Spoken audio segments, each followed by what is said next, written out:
Salut les devins, c'est Saiki, on se retrouve aujourd'hui pour le résumé complet en français bien sûr du chapitre numéro 66 du manga Boruto qui nous a été retransmis via le magazine V-Jump bien sûr, mais surtout grâce à Organic Dinosaur sur sa page Twitter. Elle en a proposé ce mois-ci un résumé extrêmement long et je me souviens que la fois où je vous ai partagé un tel type de résumé, ça vous avait moyennement plu parce que trop détaillé. Du coup, je vais me permettre de couper un petit peu ce qu'elle a dit et d'en faire un résumé qui est équivalent à ce que je vous propose chaque mois d'habitude, tout simplement. Un chapitre réellement marquant, ça c'est sûr. D'ailleurs, je vais vous afficher quelques images qui ont pu nous parvenir grâce à Abdul Zoldik, notamment sur sa page Twitter. Tous les liens sont toujours en description, vous le savez. Je vous communiquerai également la preview du 67, mais ne mettons pas la charrue avant les bœufs, déjà parlons-nous du 66. Il a pour couverture, page de couverture, la nouvelle forme Kawashiki, donc Kawaki mêlé à Ishiki avec la renaissance du Kama en lui, présenté en fin de chapitre 65 et qui sera donc à l'honneur dans le 66. Le chapitre sort ce 20 janvier 2022 à 16h de manière officielle et il aura pour titre « Tuer ou être tué ».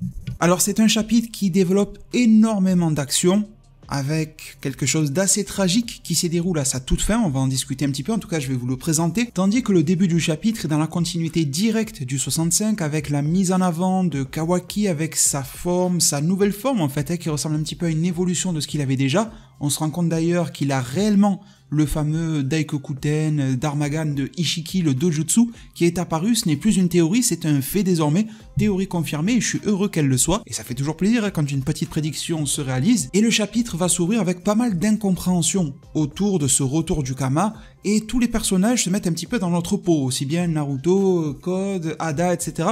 Ils se demandent un petit peu ce qui se passe autour de ce retour en force des pouvoirs de Ishiki en Kawaki. Eh bien en fait on va y apprendre que Amado, une fois de plus, a roulé tout le monde dans la farine, et Kawaki le premier. En fait, Ada, toujours tenant son petit frère Daimon dans ses bras qui va dormir encore plus profondément et toujours avec un œil de Senrigan activé pour essayer de lire au travers de la vérité des choses, va expliquer à Code qu'en fait Amado a été fourbe. Vous vous rappelez de sa proposition à Kawaki en lui disant « Ouais, tu sais, t'as pas assez de pouvoir, tu vas pas pouvoir protéger le Hokage, il te faut un Kama, mais un Kama qui n'aura plus Ishiki, un Kama qui ne sera qu'une arme, etc. » Amado avait déjà placé cela en Kawaki, sans le lui dire bien sûr, au moment où il travaillait sur la reconstruction de son bras et ce genre de choses, et d'ailleurs, vous étiez quelques-uns à me le dire, à me proposer cette prédiction-là en zone commentaire, et je vous en remercie vraiment, vous avez tapé juste, gros GG, bien vu à vous, et en fait tout cela c'était du pipeau.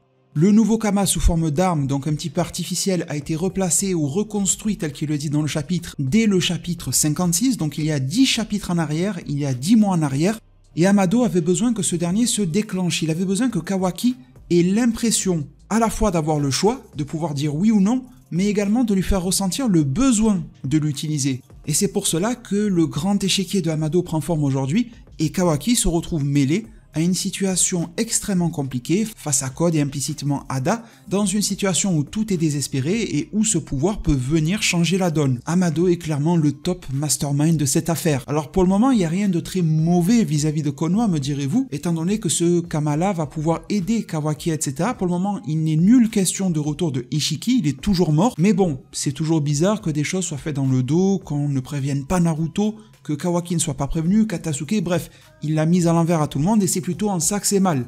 Mais l'action semble être toujours au profit de Konoha, mais on peut toujours douter, se dire qu'un mec aussi intelligent qui peut retourner la situation en une fraction de seconde sans même être présent dans les lieux, pourrait causer plus tard de grands maux à Konoha, notamment avec les pilules qu'il a données à Boruto, on ne sait pas quels peuvent être les effets cachés ou d'autres plans, avec Kashin Koji, Safi, avec Delta et j'en passe bien sûr. Alors Shikamaru ne sera pas très utile du chapitre là, il va jouer le rôle de l'otage, il va être nerveux, il va être stressé, on reconnaît pas trop le Shikamaru habituel pour être franc, qui est super stratège, qui est visionnaire, là cette fois-ci au final ça sera Amado, et uniquement Amado.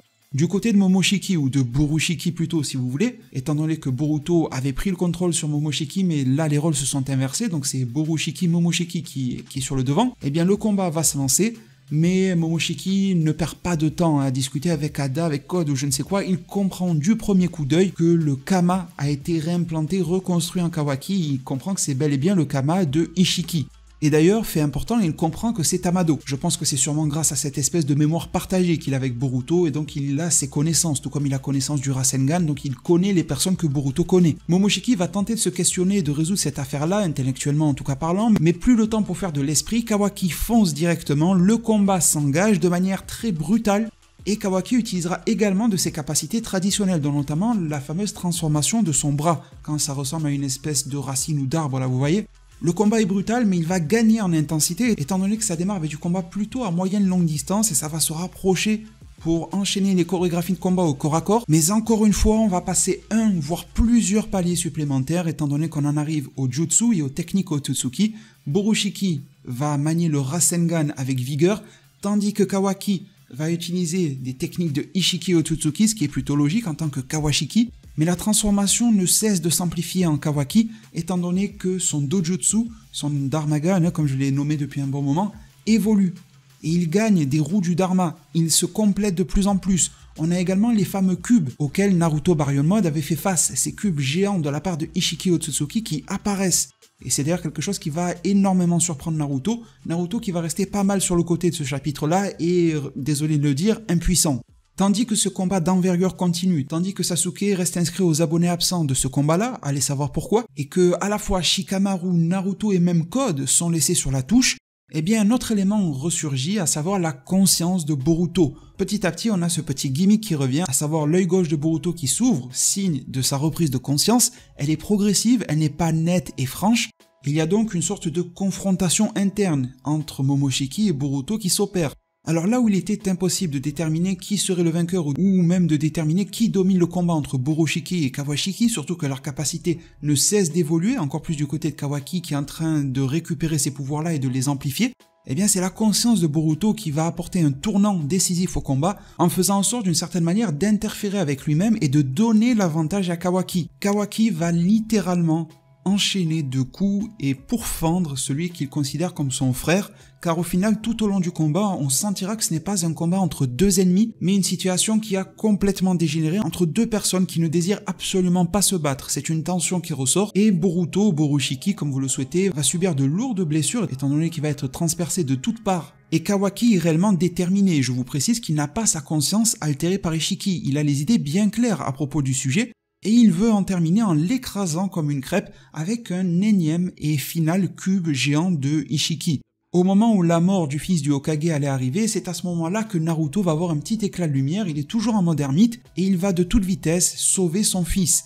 Mais ce n'est pas ce que son fils désire. Boruto reprend conscience, et il est prêt à mourir. Tuer ou être tué, c'est le titre du chapitre. La situation s'envenime un petit peu, Naruto va s'en prendre à Kawaki, pas au combat, mais psychologiquement, il va lui crier dessus en disant « Mais qu'est-ce que tu fous? Pourquoi tu veux tuer mon fils ?» Et Kawaki va avoir un discours qui plairait au Kage, vous vous rappelez la fameuse réunion des Kage, lorsqu'il demandait à Naruto s'il serait prêt à tuer son propre fils, et étant donné qu'avec pas mal de désintérêt pour la situation, il va dire qu'il faut faire un choix. D'une certaine manière, choisir c'est renoncer, et donc, la vie de Kawaki ou celle de Boruto, la vie de Naruto ou celle de Boruto, la vie du reste du monde ninja ou celle de Boruto, tel est le message. Mais je vous la donne en mille, on connaît tous bien Naruto, ce n'est pas le genre de message qu'il apprécie. D'ailleurs Naruto ne doit pas forcément tout comprendre de la situation, à savoir est-ce que Ishiki est revenu ou non, d'où sortent ses pouvoirs de Kawaki, est-ce qu'il a les idées claires ou non, je pense qu'il faut le comprendre aussi Naruto, et puis il s'en prend à son fils. Il comparera même Kawaki à un démon voulant mettre un terme à la vie de son fils, et on peut pas lui en vouloir pour ça. Mais pour Kawaki, si on devait poser les deux vies sur la balance, celle de Naruto est amplement plus importante que celle de Borushiki, et donc il veut mettre un terme à celle de son entre guillemets frère. Mais bon, Naruto ne trouvera pas beaucoup de soutien et ne trouvera même pas celui de son propre fils. L'œil gauche de Boruto est totalement éveillé et il est d'accord en fait avec ce dernier. Momoshiki commence à être un petit peu en panique par rapport à tout ça, mais au final ce qui va compter c'est Boruto et il est d'accord en fait avec Kawaki. Il va même repousser Naruto, il lui adressera très peu la parole, si ce n'est pour lui dire d'adresser ses messages d'amour à Hinata et Himawari.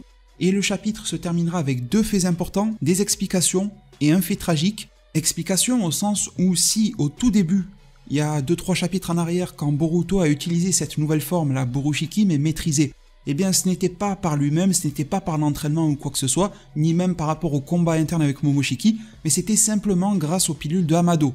Mais bon, comme tout pouvoir qui vient d'être fraîchement acquis, ça a dégénéré, et là on parle quand même de Momoshiki, donc les conséquences et les dommages collatéraux sont gigantesques, et il se rend compte désormais qu'il a failli tuer son propre paternel. Il sera aussi envisagé, mais tout aussi vite repoussé, l'idée de pouvoir réincarner Boruto dans le corps de Code, comme ça avait été mentionné il y a aussi 10 chapitres en arrière, mais bon, Boruto y a songé, il ne désire pas de cette option-là. Kawaki trouve que c'est triste, mais il s'apprête à faire quelque chose de pire, à savoir tuer Boruto, Boruto va le demander formellement, sa conscience n'est pas altérée, il va dire « Kawaki, je te demande de me tuer pour que l'on puisse enfin débarrasser ma famille, Konoha, le monde entier de cette menace Otsutsuki, à savoir Momoshiki ». Alors on s'attendait à ce que Sasuke soit un jour confronté à cette situation-là en tant que sensei, mais comme je vous l'ai dit, il est encore plus invisible qu'un courant d'air dans ce chapitre-là, c'est Kawaki qui s'y frotte et Kawaki dit qu'il a toujours été prêt à en arriver là. Naruto et Shikamaru ne peuvent rien faire, Code et Ada sont témoins de la scène, Kawaki transperce une fois de plus, une ultime fois Boruto, en pleine poitrine. Il s'effondre, il n'y a plus aucun mot, plus aucune parole, le personnage est laissé pour mort avec une mare de sang qui est en train de se former, et c'est le terme et la fin du chapitre. La preview quant à elle du chapitre 67 qui devrait sortir entre le 18 et le 20 février 2022 nous dit que nous avons affaire ici à des frères qui se sont engagés l'un vis-à-vis de l'autre après avoir été soumis au bon vouloir de leur destin, après avoir été flattés par ce dernier. Quel chemin prendront-ils et quelle sera leur destination? Eh bien, maître Chardevin, le ton est posé, je vous avoue qu'on n'emmène pas large à la fin de ce chapitre-là. On en reparlera bien sûr dans de très prochaines vidéos, il y a énormément de sujets à dégrossir, alors il y en a quand même un sur lequel je veux revenir, pour essayer de détendre un petit peu l'atmosphère, à savoir cette mort de Boruto, extrêmement loin de moi, l'idée de dire que ce chapitre était mauvais, mal construit ou quoi que ce soit, j'ai trouvé vraiment très prenant. La construction a l'air superbe, on a de l'explication, on a de l'action, on a des choses qui se dénouent, mais également de nouveaux questionnements. Que demande le peuple? Mais j'aimerais apporter une toute petite pierre à cet édifice-là. Chapitre 1, épisode 1 de Boruto. Boruto et Kawaki, jeunes adultes, sont là. Et Boruto me paraît être en plutôt bonne forme. Alors, n'était-ce pas Boruto dans l'épisode 1? Était-ce une sorte de clone de la part de Amado et Boruto serait déjà mort? Ou tout simplement, et de manière très logique, Boruto ne mourra pas ici, dans le chapitre 67 et suivant, et au final on se retrouve actuellement avec deux mangas de cœur, Dragon Ball Super et Boruto, qui tentent de poser des intrigues, qui tentent de poser des mystères, tout en nous donnant déjà au préalable l'information et la réponse. Dragon Ball Super, nous savons qui est vivant ou non au 28e tournoi des arts martiaux, donc on ne peut pas réellement s'inquiéter pour les personnages entre-temps, même si c'est toujours cool de les voir évoluer. Et pour Boruto, nous avons une projection future, post-ellipse même, avec Boruto et Kawaki, grands adolescents, jeunes adultes, c'est comme vous le voulez en termes de sémantique, mais la réponse est quand même à 70% apportée, j'ai envie de dire. Donc vous me direz en zone commentaire ce que vous en pensez. Est-ce que toute cette tension posée par le chapitre, toute cette peine, toutes ces émotions ne sont pas un petit peu brisées parce que nous savons déjà de l'œuvre? Ou alors, nous prennent-ils à revers tel Amado et une belle surprise nous attend? C'est ce que j'espère de tout cœur. N'hésitez pas à me partager tout cela en zone commentaire, également à me dire ce que vous avez pensé du chapitre. Merci vraiment pour tout, n'hésitez pas à mettre un maximum de pouces bleus, à vous abonner et activer la cloche. Prenez tous extrêmement bien soin de votre futur, et à plus pour de prochains arts divinatoires.